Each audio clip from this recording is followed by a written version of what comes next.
Good morning student, welcome back to next class. Last video में बेटा हमने आपको सर्कुलेटरी सिस्टम के बारे में थोड़ा सा एक्सप्लेन किया, जिसमें diagram of human heart and the location of the heart in the body, यानी बॉडी के अंदर आपका जो हार्ट है वो कहाँ पर प्रेजेंट होता है, इसका वेट क्या होता है, और different type of the arteries, veins, capillaries, और थोड़ा सा सिस्टम हमने आपको एक्सप्लेन किया।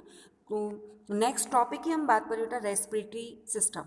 रेस्पिरेटरी सिस्टम मीन्स जो हमारी बॉडी के अंदर आपका जो ऑक्सीजन का ट्रांसपोर्ट अंदर होता है और बाहर ऑक्सीजन का आना, ये जो सिंपल सा एक प्रोसेस हमें लगता है, बट एक्चुअल में होता क्या बेटा, ये रेस्पिरेशन की जो प्रोसेस है वो बहुत ही सिर्फ ऑक्सीजन का अंदर जाना और कार्बन डाइऑक्साइड का बाहर आना सिंपली प्रोसेस नहीं होता है। इसमें बहुत सारे ऑर्गन प्रेजेंट होते हैं जो रिस्पॉन्सिबल होते हैं बेटा रेस्पिरेटरी सिस्टम के लिए। तो respiratory system a system containing a special type of the organs and structure used from the process of respiration and organism. किसी भी ऑर्गेनिज्म के अंदर जो रिप्रोडक्शन का सिस्टम होता है बेटा, उनके अंदर कुछ स्पेशल टाइप के ऑर्गन्स होते हैं और कुछ स्ट्रक्चर होते हैं जो रिस्पॉन्सिबल होते हैं बेटा रेस्पिरेशन की प्रोसेस के लिए। The respiratory system is involve in the intaking the in taking and exchange of oxygen carbon dioxide between an organism and in the environment, यानी एक प्रोसेस होता है जिसमें आप ऑक्सीजन इनटेक करते हैं और exchange of the oxygen and carbon dioxide, यानी ऑक्सीजन और कार्बन डाइऑक्साइड का एक्सचेंज होता है ऑर्गेनिज्म और इन्वायरमेंट के बीच, यानी जो बाहर का एटमॉस्फेयर होता है उसमें जो ऑक्सीजन प्रेजेंट होती है वो और आपके बीच में जो इंटरचेंज होता है कार्बन डाइऑक्साइड एंड ऑक्सीजन का। नेक्स्ट बेटा the respiration take place in the respiratory organ called the lungs. Very most important part है बेटा कि एक्चुअल में जो रेस्पिरेटरी सिस्टम होता है उसका मेन पार्ट क्या होता है, लंग्स होता है।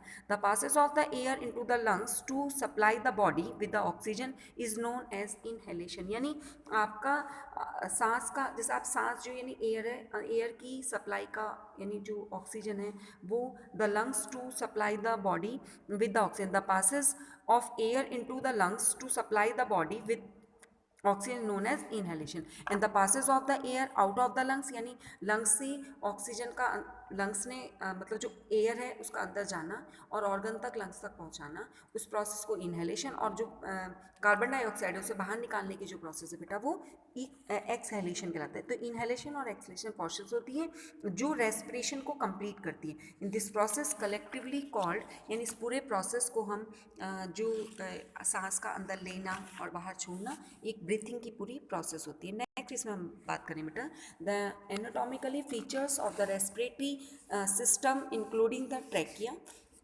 ब्रॉन्ची, ब्रॉन्चियोल्स, लंग्स एंड डायफ्राम, यानी यहाँ पे बहुत सारे टॉपिक। सबसे पहले तो देखेंगे बेटा कि जो नॉइस्ट्रिल होता है, नोज़ होता है, नोज़ के थ्रू जो पाथ होता है वो नॉइस्ट्रिल होता है, जिसके से पास होकर जो आपकी एयर है बेटे वो ट्रैकिया में जाती है। ट्रैकिया, सॉरी डायग्राम को थोड़ा सा हम एक्सप्लेन करेंगे।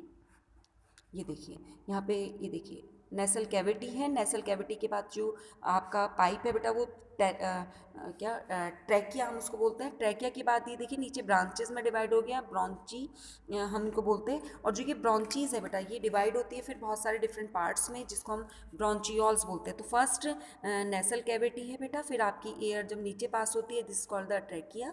ट्रैकिया के बाद ये नीचे की तरफ जो पाइप होते हैं जिसे ब्रॉन्ची, और ये बहुत सारे जो पाइप्स डिवाइड होते हैं जिसको द ब्रॉन्चियोल्स। लंग्स के अंदर ये पूरा प्रोसेस और डायफ्राम ये नीचे का पार्ट होता है जो बेस होता है, लंग्स को बेस देता है ऊपर नीचे मूव करने के लिए। तो नॉर्मली होता क्या है बेटा इसमें कि जो molecule of the oxygen and carbon dioxide, देखें यहाँ molecule of the oxygen carbon dioxide are passes the exchange by the diffusion. ये प्रोसेस क्या होती है, ऑक्सीजन और कार्बन डाई एल्वियोली होती है बेटा लास्ट में, यानी ब्रॉन्ची के बाद एक राउंड शेप की स्ट्रक्चर होता है उनको हम एल्वियोली बोलते हैं। वहाँ पर ही जो गैसेस का एक्सचेंज कंप्लीट होता है बेटा। ठीक, नेक्स्ट अगर हम सिस्टम की बात करें बेटा तो रेस्पिरेटरी सिस्टम में आप एक्सचेंज ऑफ गैसेस के बारे में पूरा डिटेल में पढ़ते हैं कि जो लंग्स के पास ऑक्सीजन जाती है और फिर पूरी ऑर्गन्स को सेंड की जाती है, ऑर्गन से लंग्स के पास और फिर बाहर निकाल दी जाती है। इस पूरे प्रोसेस को हम रेस्पिरेशन प्रोसेस कहते हैं, जिसमें एक्सचेंज ऑफ एयर ठीक, लास्ट मैंने जहाँ होता है एक टॉपिक है एल्वियोली होती है बेटा, जहाँ पर ये एयर सैक बोलते हैं, जो लंग्स में प्रेजेंट होती हैं और ऑर्गन के पास से ही ऑक्सीजन की सप्लाई, ऑक्सीजन एल्वियोली के थ्रू ही ऑर्गन को बेटा डिफ्यूज़न के थ्रू पास कर दी जाती है और उसका जो कार्बन डाइऑक्साइड है वो रिसीव कर लिया जाता है। नेक्स्ट टॉपिक की बात करते हैं हम, डाइजेस्टिव सिस्टम। सबसे पहले हम बेटा सर्कुलेटरी सिस्टम के बारे में हमने बात करी, सेकंड हमने जो रेस्पिरेटरी सिस्टम के बारे में बात करी, और नेक्स्ट टॉपिक है very very most important, digestive system. तो डाइजेस्टिव सिस्टम एक्चुअल में बेटा हमारी बॉडी का बहुत ही इंपॉर्टेंट पार्ट होता है। एक्चुअल में ये जो ट्रैक स्टार्ट होता है ये माउथ से स्टार्ट होकर एनस तक खत्म होता है, लेकिन ये जो प्रोसेस है बेटा ये बहुत छोटी सी प्रोसेस नहीं होती, अंदर बहुत कॉम्प्लिकेटेड प्रोसेस होते हैं जो पूरा ट्रैक से पास होते हैं, बहुत सारे एंजाइम यहाँ इन्वॉल्व होते हैं। तो एक्चुअल में जो पहले हमारा जो डाइजेस्टिव सिस्टम से स्टार्ट है, तो हम थोड़ा फूड के बारे में स्टडी करेंगे। तो जो आपका खाना होता है बेटा, जो हम खाना खाते हैं, एक्चुअल में फूड के अंदर जो मॉलिक्यूल्स होते हैं, यानी प्रोटीन है, फैट है, आपके क्या है फूड में, बताइए नॉर्मली क्या क्या क्या प्रेजेंट होता है आपका। तो आपने कहा मैम प्रोटीन है, फैट है, कार्बोहाइड्रेट्स होते हैं बेटा, वाइटामिन्स होते हैं, मिनरल्स होते हैं, वाटर प्रेजेंट होता है। तो आपने अधिकतर ये देखा होगा कि बेटे आपने 10th में ये फर्स्ट चैप्टर में ये पढ़ा होगा कि what is the digestive system. तो एक्चुअल में जो हम खाना खाते हैं उसके जो मॉलिक्यूल्स होते हैं वो बहुत ज़्यादा कॉम्प्लेक्स होते हैं बेटा।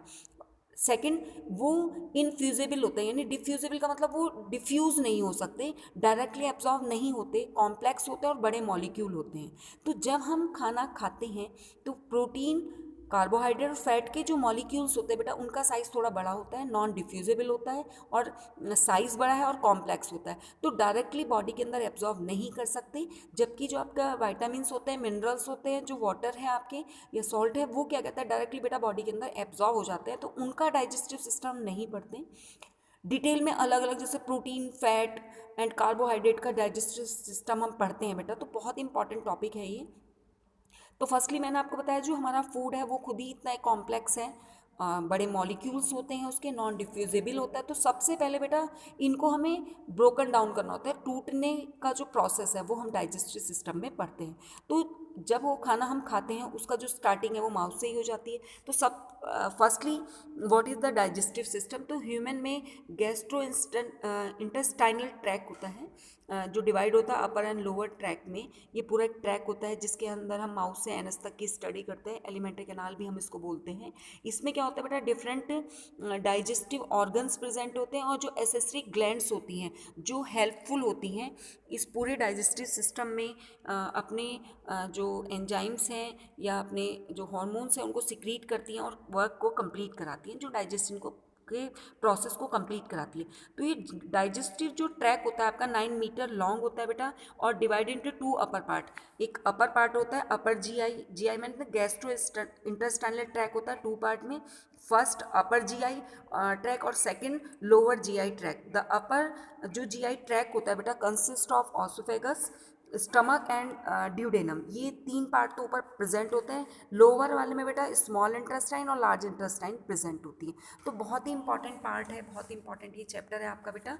नेक्स्ट इसमें हम मेन ऑर्गन की बात करें तो ऑसोफेगस, नेक्स्ट है स्टमक, ड्यूडेनम, ये बेटा पार्ट है स्मॉल इंटेस्टाइन की। तो सबसे पहले हम ऑसोफेगस देखेंगे, स्टमक देखेंगे, स्मॉल इंटेस्टाइन के पार्ट्स देखेंगे, फिर हमारे पास बेटा लार्ज इंटेस्टाइन होती है और लार्ज इंटेस्टाइन के बाद रेक्टम और एनस। तो ये डिफरेंट बॉडी पार्ट्स हैं जो स्टार्ट कहाँ से होता है, माउथ से स्टार्ट होकर एनस तक कंप्लीट होता है। ये देखिए आपका डायग्राम में शो हो रहा है कि how many parts are present in this diagram. तो ऑसोफेगस हो गया बेटा, स्टमक हो गया, small intestine, large intestine, rectum और एनस।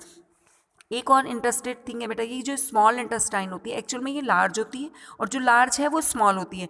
एक्चुअल में जो स्मॉल इंटेस्टाइन होती है बेटा इसका जो डायमीटर होता है वो थोड़ा सा मतलब डायमीटर कम होता है और ये लॉन्ग होती है, जबकि जो लार्ज इंटेस्टाइन होते हैं in compare to small intestine की छोटी होती हैं। ठीक, और जो स्मॉल इंटेस्टाइन है, स्मॉल इंटेस्टाइन के अंदर ही जो आपका पूरा डाइजेस्टिव सिस्टम का पूरा कंप्लीट प्रोसेस है वो कंप्लीट होता है बेटा। और लार्ज इंटेस्टाइन के अंदर भी कुछ प्रोसेस होते हैं जो आपके जो पूरे तरह से डाइजेस्ट नहीं हो पाते, बच जाते हैं, वो एब्जॉर्ब होते हैं। और लास्ट में आपके फूड के अंदर जो एक्सेस वाटर होता है वो भी लार्ज इंटेस्टाइन में ही एब्जॉर्ब होता है, एंड देन रेक्टम और एनस के थ्रू फिर वो बाहर एक्सक्रीट किया जाता है। तो डाइजेस्टिव सिस्टम में आप पूरा इंटेस्टाइनल ट्रैक के बारे में हम स्टडी करते हैं बेटा। और फिर ह्यूमन डाइजेस्टिव सिस्टम है तो उसके पार्ट हमने देखे कि कितनी मीटर लंबी होती है, तो 9 मीटर लॉन्ग होती है बेटा। 2 पार्ट में डिवाइड होती है, एक अपर ट्रैक होता है, एक लोअर ट्रैक होता है। और मैंने आपसे एक चीज़ और बताया बेटा कि डाइजेस्टिव सिस्टम में ऑर्गन के साथ साथ में बहुत सारी ग्लैंड्स भी प्रेजेंट होती हैं जो अपने अपने एंजाइम्स को वर्क कराती हैं। बहुत ही इंपॉर्टेंट टॉपिक है। जैसे हमने अगर बात करें कि जब हम खाना स्टार्ट करते हैं तो कार्बोहाइड्रेट है, आपका प्रोटीन है, फैट है। तो सबसे पहले बेटा खाने में जो आप खाना खाते हैं यानी फूड के अंदर कार्बोहाइड्रेट का ही डाइजेशन सबसे पहले स्टार्ट होता है, और वो माउथ से ही स्टार्ट हो जाता है। और कार्बोहाइड्रेट का जितना डाइजेशन माउथ में हम कर सकते हैं, इसीलिए कहा जाता है कि खाने को मुंह में ज़्यादा देर चबाना चाहिए, क्योंकि अगर वो आपके स्टमक में पहुंच जाता है तो स्टमक में कार्बोहाइड्रेट का जो डाइजेशन है वो बहुत पार्शली डिवाइड नहीं, मतलब बहुत अच्छे से बेटा उसका ब्रेकडाउन नहीं होता है, क्योंकि जब तक आपके स्टमक की वॉल जो होती है म्यूकस प्रेजेंट होता है उससे HCl सिक्रीट होता है। तो जब तक HCl सिक्रीट नहीं होता तब तक ये प्रोसेस कार्बोहाइड्रेट की डाइजेशन की प्रोसेस चलती है। इसीलिए खाने को बहुत टाइम तक आपको च्यूइंग करना चाहिए यानी चबाना चाहिए, ठीक है। तो डाइजेस्टिव सिस्टम की बाद अगर हम नेक्स्ट टॉपिक की बात करें, नेक्स्ट टॉपिक में बेटा आपको क्या पढ़ना है, मस्कुलर स्केलेटन स्टडी करनी है। तो स्केलेटन में आपकी ये पूरा स्केलेटन का स्ट्रक्चर हमें यहाँ दिया गया है। जैसे आपने देखा, जब हम छोटे थे, छोटी क्लासेस में आप पढ़े थे, जैसे 5th 6th में आपने पूरा डायग्राम देखा होगा। तो इसमें बेटा बहुत सारे हमारी बॉडी के अंदर डिफरेंट पार्ट्स होते हैं। तो सबसे पहले ये मस्कुलो जो स्केलेटल सिस्टम होता है, एक्चुअल में सिस्टम के अंदर हम मसल्स के बारे में और जो आपका स्केलेटन है उसकी पूरा स्टडी करते हैं। तो मूवमेंट्स एक्चुअल में स्केलेटन सिस्टम का what is the use actual में क्या है, तो आपकी बॉडी को जो डिज़ाइनिंग दी जाती है वो पूरा किससे बेटा, स्केलेटन सिस्टम से ही है, ठीक। अगर ये स्केलेटन सिस्टम नहीं होता तो हमारा बॉडी का डिज़ाइन अप नहीं हो पाता, ठीक।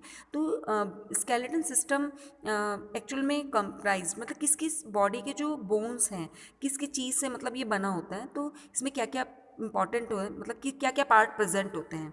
तो बॉडीज़ में बोन्स प्रेजेंट हैं, मसल्स हैं, कार्टिलेज होती हैं, लिगामेंट्स होते हैं, टेंडोन है बेटा, जॉइंट्स हैं आपके, और कनेक्टिव टिश्यूज़ होते हैं that support and bind tissue and the organ together. यानी ये जितने भी डिफरेंट पार्ट्स आपकी बॉडी के यहाँ दिखाए गए हैं, इनमें जो पूरा स्केलेटन सिस्टम है बेटा उसमें स्केलेटन आपका मेन है, यानी बोन्स, मसल्स हैं, कार्टिलेज हैं बेटा, लिगामेंट्स हैं, टेंडोन हैं, जॉइंट्स हैं, और जो कनेक्टिव टिश्यूज़ होते हैं जो ऑर्गन को आपस में अटैच करते हैं।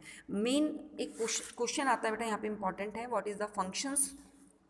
फंक्शन की हम बात करें तो protect and support the internal structure and organ of the body. आपकी जो इंटरनल स्ट्रक्चर्स होते हैं आपकी बॉडी को, सबसे पहले तो आपने देखा कि हमारी बॉडी के अंदर बहुत सारे सेंसिटिव पार्ट्स होते हैं जिनको ये बोन्स जो होती हैं कवर अप करके रखती हैं, जो बहुत ही इंपॉर्टेंट रोल प्ले करती हैं बेटा। अलाउ मूवमेंट, ये जो जॉइंट होते हैं ये क्या करते हैं बेटा, हमें मूवमेंट में अलाउ होता है, give shape of the body. अगर मैंने अभी बताया था कि अगर बोन्स ही नहीं हो तो हमारी बॉडी की शेप नहीं होगी। प्रोड्यूस ब्लड सेल्स, बहुत बहुत इंपॉर्टेंट टॉपिक है। हमारी बोन्स के अंदर बेटा बोन मैरो प्रेजेंट होती है, और जो बोन मैरो होती है वो ब्लड सेल को प्रोड्यूस करती है, ठीक। एक्चुअल में बेटा ये जो बोन देखने में जो कैल्शियम फॉस्फेट की बनी होती है बहुत ज़्यादा हार्ड होती है अपर साइड से, लेकिन अंदर से अगर हम इनको कट करके देखें तो स्पंजी लाइक स्ट्रक्चर होता है। जो बड़ी बोन्स होती हैं उनके अंदर बेटा बोन मैरो प्रेजेंट होता है जो प्रोड्यूस करती है ब्लड सेल्स को। नेक्स्ट बेटा और एक और वर्क कंप्लीट है कि क्या वर्क होता है, तो स्टोर करती है कैल्शियम और फॉस्फोरस को अपने अंदर जिससे वो ज़्यादा स्ट्रांग हो सके। नेक्स्ट है स्केलेटल सिस्टम, जो आपका स्केलेटल सिस्टम में bones and joint and provide the basic support structure of the body. जो स्केलेटन सिस्टम होता है वो बोन्स और जॉइंट उसमें इंक्लूड होते हैं जो आपकी बॉडी की बेसिक स्ट्रक्चर बनाते हैं। इसमें क्या फ्रेम लाइक स्ट्रक्चर होता है, आपकी बॉडी के अंदर टोटल नंबर ऑफ जो बोन्स होती है वो 206 बोन्स प्रेजेंट होती हैं। बेटा जब बच्चे का जन्म होता है तो बोन्स की जो नंबरिंग होती है वो थोड़ी ज़्यादा होती है in compare to adult human, ठीक। बाद में वो फ्यूज़ होकर बोन आपस में ज्वाइंट हो जाती हैं। तो बोन्स की अगर हम बात करें बेटा तो bones is a dry dense tissue composed of the calcium and phosphorus minerals and organic matter and water. तो आपकी जो बोन्स होती हैं वो बहुत ज़्यादा ड्राई होती हैं डेंस टिश्यूज़ है कंपोज्ड ऑफ, जो बना होता है बेटा कैल्शियम से, फॉस्फोरस, जो फॉस्फोरस मिनरल्स हैं, एंड ऑर्गेनिक मैटर और वाटर होता है। The centre of the long bone contain the bone marrow, से पहले मैंने अभी बताया आपको, जो आपकी लॉन्ग बोन्स होती हैं उनके अंदर बेटा बोन मैरो प्रेजेंट होती है, जहाँ पर where the blood vessels, fat cells and tissues from the manufacturing of the blood cells are और all found. There are the following four main shapes of the bones. आपकी जो bone है उनकी अलग अलग डिज़ाइन होती है बेटा। कहीं पर फ्लैट बोन प्रेजेंट होती है जिससे रिब्स में प्रेजेंट होती है, इरेगुलर होती हैं, शॉर्ट होती हैं, लॉन्ग होती हैं, यानी बोन्स की भी डिज़ाइन होती है बेटा अलग अलग। तो फ्लैट हो गई आपकी, इरेगुलर हो गई, शॉर्ट हो गई एंड लॉन्ग हो गई। तो फ्लैट की बात करें तो रिब्स में, यानी जो पूरा आपका अपर पार्ट होता है जो लंग्स को कवर अप करके रखता है। इरेगुलर कैसे होती है, एज द वर्टिकल कॉलम होता है। नेक्स्ट आपकी हैंड और फुट में short and long bones present होती हैं। नेक्स्ट हम जॉइंट्स की बात करें बेटा, तो जॉइंट एक्चुअल में क्या वो एरिया होता है जहाँ पर a joint is an area where two or more bones come in contact with each other. इन जॉइंट्स का मतलब आपने अपना हाथ मूव करके देखिए या अपने पैर मूव करके देखिए, तो जहाँ पर बोन जॉइंट होती, मतलब जहाँ पर बोन्स जुड़ती हैं, कनेक्ट होती है, उस पार्ट को हम बेटा जॉइंट्स बोलते हैं। तो joints allow the movement of the bones and attach the organ. Joints क्या करती हैं, मूवमेंट को अलाउ करती हैं और आपकी बोन्स को अटैच करती हैं। The bones forming the joint are held together by the ligament. ध्यान देंगे बेटा, जो बोन्स होती हैं वो आपस में जॉइंट रहती है इससे लिगामेंट के through. These are 3 type of joint, 3 तरह के बेटा जॉइंट बॉडी के अंदर प्रेजेंट होते हैं। नेक्स्ट अगर हम यहाँ देखें जॉइंट की अगर बात करें कि there are how many types of joints are present, तो यहाँ पे देखेंगे बेटा आपको स्कल में प्रेजेंट होता है fibrous and in immobile immovable, and skull में प्रेजेंट होता है कार्टिलेजिनियस, और नेक्स्ट है बेटा फ्रीली मूवेबल। तो बहुत सारी जॉइंट ऐसे होते हैं जो हम मूव कर सकते हैं, बहुत सारे जॉइंट होते हैं जो हम मूव नहीं कर सकते। बॉल एंड सॉकेट जॉइंट भी होता है बेटा, हिप में प्रेजेंट होता है, या आपकी शोल्डर होता है उसमें प्रेजेंट होता है। ठीक, नेक्स्ट हम बात करें बेटा, अभी हमने बोन से रिलेटेड सिस्टम की बात करी। मस्कुलर सिस्टम की अगर आप बात करें बेटा, muscular system allow us to movement and help of the skeleton system, यानी मस्कुलर सिस्टम अलाउ करता है या मूवमेंट करता है स्केलेटन सिस्टम की। The human body is composed of over 500 muscles working together. ये 500 मसल्स होती हैं जो वर्किंग करती हैं। द मेजर फंक्शन की बात करें तो major function of the muscle system is to provide movement of the body and maintain the position of the body against the force of gravity and to provide momentum of structure inside the body. There are following 3 type of the muscles, यानी 3 तरह की muscles हमारी body के अंदर present होती है, voluntary, involuntary और cardiac muscles. Voluntary means muscles are attached to the bone by the tendon, यानी वो मसल्स जो बोन्स को मसल से अटैच करती है, दिस कॉल्ड द टेंडन, ये वॉलेंट्री होती है बेटा। नेक्स्ट हम बात करेंगे स्मूथ या इनवॉलेंट्री मसल्स। ये क्या करती है बेटा, इनवॉलेंट्री का मतलब होता है जैसे ब्लड वेसल्स हैं या आपके स्टमक के अंदर की वेसल्स है, तो हम उनको अपनी मर्जी से मूव नहीं करा सकते।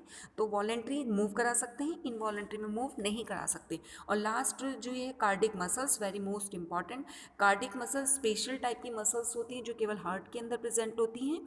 तो बहुत इंपॉर्टेंट ये टॉपिक था कि मस्कुलर सिस्टम क्या होता है आपका, स्केलेटन सिस्टम आपका क्या होता है। तो आज की वीडियो में बेटा हमने एक तो डाइजेस्टिव सिस्टम की हमने कल बात करी थी बेटा, रेस्पिरेटरी सिस्टम में हमने बहुत सारे पार्ट आपके साथ एक्सप्लेन किए हैं। नेक्स्ट डाइजेस्टिव सिस्टम के हमने पार्ट और उनके थोड़ा सा फंक्शंस एक्सप्लेन किया है।